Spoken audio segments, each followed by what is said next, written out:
Hi ನಮಸ್ತೆ friends, ಕಾಲಿಫ್ಲವರಲ್ಲಿ gobi ಕಬಾಬ್ ಮಾಡೋದು ಹೇಗೆ ಅಂತ ತೋರಿಸ್ತೀನಿ. ಇಲ್ಲೊಂದು ಅರ್ಧ ಕೆ ಜಿಯಷ್ಟು ಗೋಬಿ ತೊಗೊಂಡಿದ್ದೀನಿ. ನೋಡಿ, ಈ ಥರ ಕಟ್ ಮಾಡಿಕೊಂಡು ಬಿಸಿನೀರಿಗೆ ಹಾಕ್ಕೊಂಡು ಸ್ವಲ್ಪ ಉಪ್ಪನ್ನು ಸೇರಿಸ್ಕೊಂಡು ಒಂದು 5 ನಿಮಿಷ ಬಿಡಿ. 5 ನಿಮಿಷ ಬಿಟ್ಟಾದಮೇಲೆ ಫುಲ್ ನೀರೆಲ್ಲ ಡ್ರೈ ಮಾಡ್ಕೊಳ್ಳಿ. ನೋಡಿ, ಈ ಥರ ಒಂದು ಸ್ವಲ್ಪನೂ ನೀರು ಇರಬಾರ್ದು. ಈಗ ಗೋಬಿ ಕಬಾಬ್ ಮಾಡೋದಕ್ಕೆ ಏನೆಲ್ಲ ರೆಮಿಡಿ ಬೇಕು ಅಂತ ಅಲ್ಲಿ ಹೇಳ್ತಾ ಇದ್ದೀನಿ. ಒಂದು 2 ಸ್ಪೂನ್ ಕಡಲೆ ಹಿಟ್ಟು ತೊಗೊಳ್ಳಿ, 1 ಸ್ಪೂನ್ ಅಚ್ಚ ಖಾರದ ಪುಡಿ, ಒಂದು ಅರ್ಧ ಸ್ಪೂನ್ ಅರಿಶಿನ, 1 ಸ್ಪೂನ್ ಆಗುವಷ್ಟು ಶುಂಠಿ ಬೆಳ್ಳುಳ್ಳಿ ಪೇಸ್ಟು. ನೋಡಿ ಫ್ರೆಂಡ್ಸ್, ನಾನು ಶುಂಠಿ ಬೆಳ್ಳುಳ್ಳಿ ಪೇಸ್ಟ್ನ ಮನೆಯಲ್ಲೇ ರೆಡಿ ಮಾಡ್ಕೊತೀನಿ. ನನಗೆ ಹೊರಗಡೆ ಪ್ಯಾಕೆಟ್ದೆಲ್ಲ ಅಷ್ಟಿಷ್ಟ ಆಗೋದಿಲ್ಲ.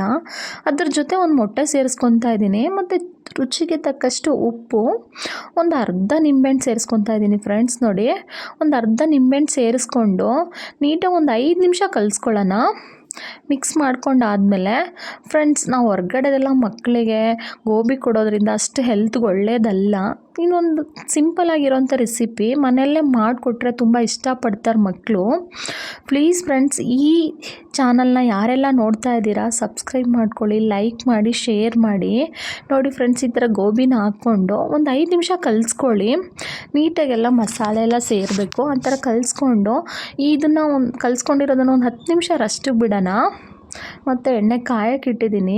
ಫ್ರೆಂಡ್ಸ್, ಇದನ್ನು ಒಂದು ಸರಿ ಮಾಡಿ ನೋಡಿ, ನಿಮಗೆ ತುಂಬಾ ಇಷ್ಟ ಆಗುತ್ತೆ. ನೋಡಿ, ಎಣ್ಣೆ ಕಾದಿದೆ. ಈಗ ಗೋಬಿನ ಬಿಟ್ಕೊತಾ ಇದ್ದೀನಿ. ನೋಡಿ ಎಷ್ಟು ಚೆನ್ನಾಗಿ ಬರ್ತಾ ಇದೆ. ಸ್ವಲ್ಪ ಕರ್ಬೇವಿನ ಸೊಪ್ಪು ಸೇರಿಸ್ಕೊಂಡಿದ್ದೀನಿ, ಟೇಸ್ಟ್ ಚೆನ್ನಾಗಿರುತ್ತೆ ಅಂತ. ನೋಡಿ ಎಷ್ಟು ಚೆನ್ನಾಗಿ ಬಂದಿದೆ, ಗರಿ ಗರಿಯಾಗಿ, ತುಂಬ ಇಷ್ಟ ಆಗುತ್ತೆ.